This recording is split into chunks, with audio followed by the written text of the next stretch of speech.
always for tuning in. Today's Best Served Podcast 316, Unlocking a Brand Sales Strategy, Part 2. Tell your best story, Episode 2.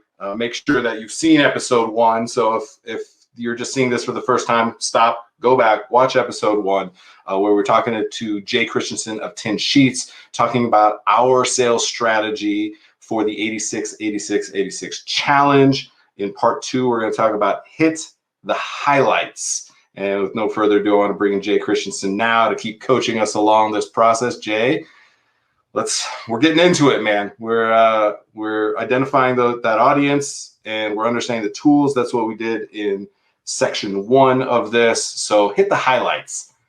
Yeah, what does for that sure. mean? When we're creating the highlights, what are we talking about? So in all sales, right? You have to be able to create something that is your sizzle, to use your expression. Right. And those highlights need to fall into all the stuff we were talking about before with, finding your customer experience journey. What are the points in their life that you are addressing that matters to them? And you need to be able to create answers to that. Now, some of this is, very tactically driven, right? You need to make a website. You need to print a piece of paper. Like, this is really tactical stuff in some regards and relatively simplistic, but it's not, because the big part is you need to know yourself, to thine own self be true, and all those wonderful aphorisms from back in the Stoic era with good old. We're going to get deep here. I like it. Yeah, no, I mean, he was a good dude. The obstacle is the way, Jensen. But no, the really important detail in this one is you have to know everything about why your concept matters to your customer. And, the examples of this are super, super broad. In the wine industry, we're maybe a touch skeptic. And we're going to say why we matter to our customer has very little to do with our product. It has to do with the experience we provide. It has to do with the relationship we generate with the customer, and has to do with the sense of self and specialty that we provide them. And so as when ex-winery owners, our thing is the winery is that our product matters to our customer, and we address the detail that's missing in their life by giving them somewhere to belong, to giving them a product to believe in, and by those details, not by, hey, we've got wine that will get you drunk and taste good with your food. Like that, sure, that's an important detail because that is part of what the product deals with, but that is not the core of why our product matters versus Silver Oak or whatever else is out there, right? And so that core element is something that you in 86-86-86 needs to be able to address pretty directly with all of the customers that we've identified by saying how we are addressing what matters to them and how we are allowing them to feel good about themselves, or allowing them to feel special, or allowing them to execute their corporate vision. Dude, or you got me vibing right now, Jay. This is like everything we do. Why and who before what and how. We get so chummed up in the emotion of the food, the beverage, the hospitality. We got to recognize this Simon Sinek, somebody that I follow, talks about, paraphrasing, people don't buy what you do, they buy why you do it. And if you're only ever competing on what you do, well, somebody else is better. They have more money, right? They know the tactics. Like, you need to create that sense of belonging internally and externally. So big believer, that is a core tenet of what we do at Best Served.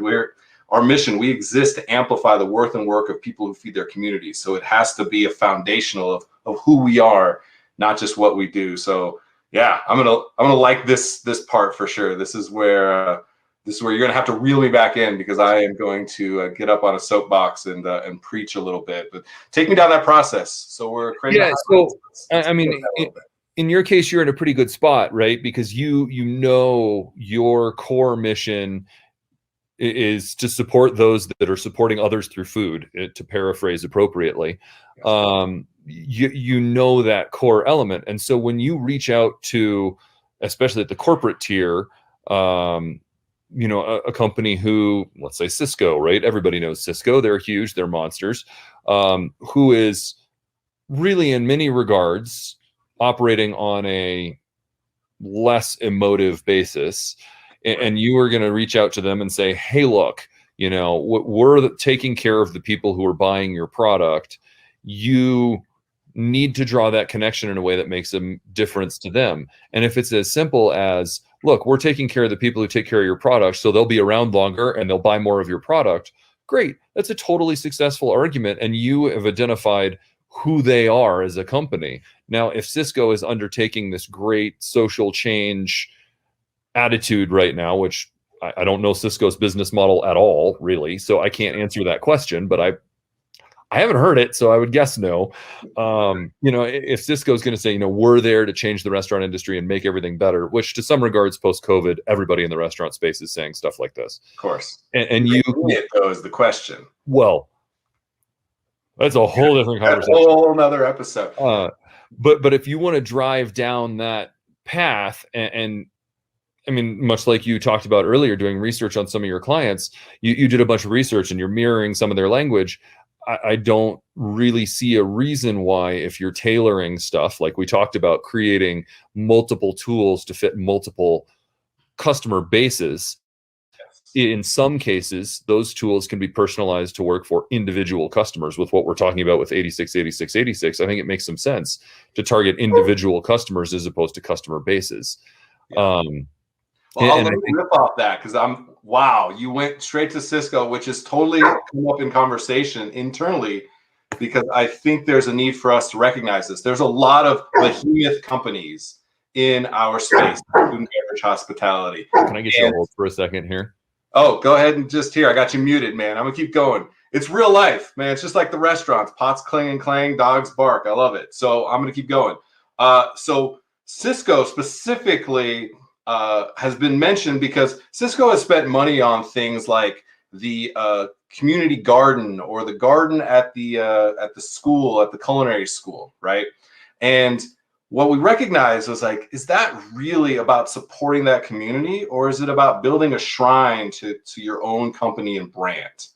And there's a big difference in that, and it felt and seemed hollow to me.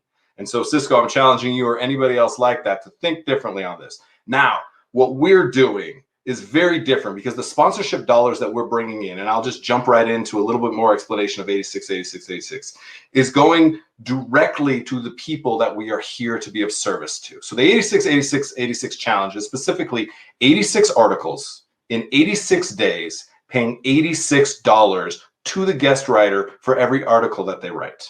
And this is more than some media get paid for putting out articles in national publications, right? What we're trying to do is create the opportunity for anybody, that line cook in Kansas City, or a server in Denver, Colorado, or a chef in New Hampshire, to be able to speak their truth, to be able to share their voice, to have more voices included in the Discord, in the conversation, in the discussion around our industry. That's what matters to me. And if we can create a space for that and allow them and support them financially, that's huge for us. And so when I think about Cisco, I was like, I will absolutely take Cisco's money and I will allow them to be a part of this and anybody like that, because it is not building a shrine to them. It is putting those individuals who toil in this industry, it's putting them on a pedestal. And for that, I want to be a part of something like that. So that's really kind of the breakdown of somebody like Cisco. I would absolutely love to have them be a part of this, because their money is not feeding anything else besides an individual who is exactly who we want to be of service to. So that direct connection is why that's super important to us. So yeah, you picked the exact right company for the example we kind of use of a shift in the approach and narrative. So I appreciate that. Yeah, and I mean, yes, that is well and good, and that is a good goal to keep in mind. But to reel back to tactics really quickly, it is important to keep in mind the elements that you can affect and adjust immediately. So while you are challenging Cisco to do so, and I don't think Cisco's going to give us any money after this, you know. I mean, they may not, right? Like that's in their own pathway, and you have a reason for it. But to continue to refocus to the core of the element of the 868686 challenge and how that ties into best serves, I suppose that's officially your mission statement, probably, that you were going out there with earlier, is to recursively build that message in all of the tool sets you have, and weave, the term we always use is weave it in everywhere, right? And that is an element of hitting the highlights, right? Because you've created a product, which, if we were doing Barks from a product creation standpoint, we'd really talk about how the product fits the core identity of the business. That's already done, right? You built 86, and it fits the core of the business. So that element is taken care of, but the sales pitch of it does need to recursively tie into the core of the business. Like, why are you doing what you are doing? Not what are you doing? And it's the same thing we talked about with, making that connection with the customer about why you're doing what you're doing, not what are you doing. And that's the key. So yeah, sure, you may want to be the force of change that changes all food delivery groups and all food sales groups throughout the world to become social active support groups for restaurant staff. Probably not the sales message you want to approach Cisco with. Like, hey, I want you to be a totally different company. And sure, it's the core of what you're doing in a very obtuse, obscure way, but kind of transition. So hearing, right? I'm very much the why guy in our organization, and we have an amazing team how, because the why does not work without the how, for sure. And so I'm definitely really focused on that. That's why you and I are speaking right now, because the how is going to actually allow us the opportunity to accomplish some of these lofty goals that I'm setting for us. And I'm unwavering in the fact that this is our mission, right? There are going to be finite benchmarks that get us to that goal, but the infinite thinking that we have to be able to not just put a different color lipstick on the same pig. And that's what continues to happen within our industry, is like we pretend like we're doing something different. We're just making these incremental changes versus exponential changes. And then we wonder why, definition of insanity, doing the same thing over and over and expecting different results. And so we do that a lot. Yet I also recognize that if I don't build the bridge, what I'm asking people, where I'm asking them to go, is just too far away. So I completely respect and understand that. So what is some of the transitional kind of language approach that we can actually use to connect those dots? Because I recognize there's a chasm that I'm trying to connect. Sure. So I think one of the key elements is, backing up to tool use, right? That customer experience journey is identifying what your customer is going to get out of this on your behalf. And so the 86, if you were to approach, let's pick someone other than Cisco now. Who's a good example? Republic National, it's identical except totally different, right? If you were to approach a Republic National or someone along those lines, they obviously have a very centered model that is a very critical but yet not major component of a lot of restaurant base, sure, as an example. And if you're going to approach a Republic National and say, look, our goal here is to support the people who are selling the things that you're selling to us, you have the language approach to say, look, we're going to make you money because we're going to make the people who are selling your products better. And sure, that's fine. Like there's nothing wrong with that.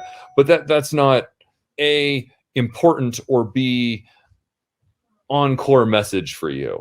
And so while a useful detail, and we'll probably talk more about that later, the better core message is to appeal to the community element of that company. Say, sure, you are a national company. It's in your name, right? But because of your community involvement, no matter how you want to look at it, you were involved with these people on a community level. Let's support the community and make it a healthier community, which will benefit all of us better. And that would be the language that I would go to, is because, I mean, in essence, right, identifying yourself and knowing yourself, you need to appeal to the humanity of everyone involved, because that's what you're addressing as a core business model. You are trying to get people to recognize that their humanity should play a bigger part in how food service is managed. And it's drawing back to that core message and weaving it into everything you do. Does the person that writes the check, Jay, actually care about that?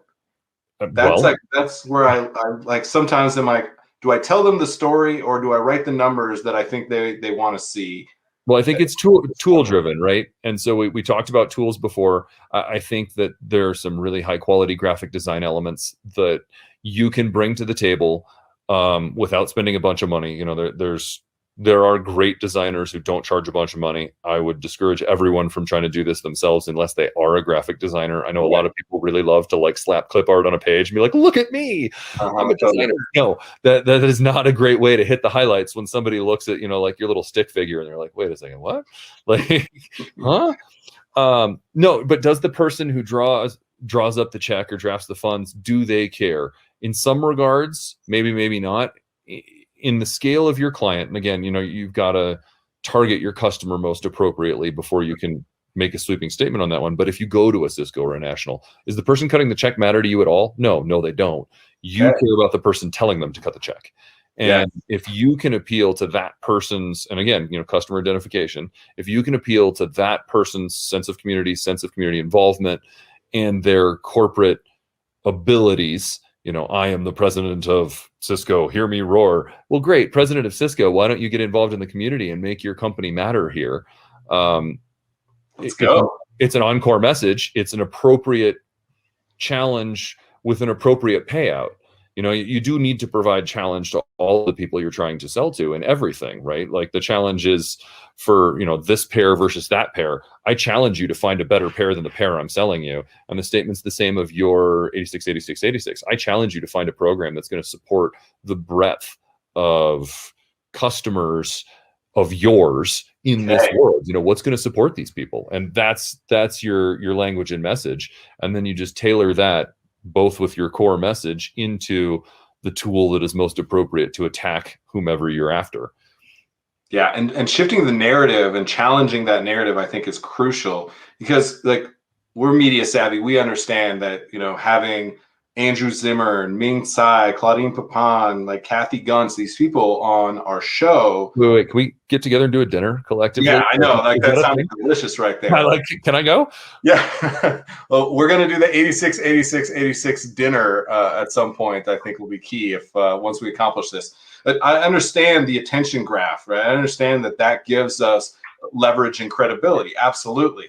We're also trying to shift the narrative because I want people to know who Delfina Serrano is, who Keisha Garza is, who Ellen Duffy is, who Joshua Woolbolt is, who Terrell White is, because these are the people that I believe truly matter. They're the millions of people that uplift the opportunity for that sense of belonging. And so that's the narrative shift where I can talk to you about the CPMs and the amount of impressions and the amount of views and the amount of high profile people that we get. What we're trying to do is say that these people are the ones that are actually the ones uplifting those names, and they would be nothing without them. And so to be able to tell that story is something that I think we're challenging ourselves to be able to do. To have Terrell White and Joshua Woolbolt both write articles about their sons, their children, and to say, would I want my son to be a chef, and challenging that notion because is this an industry worthwhile for future generations?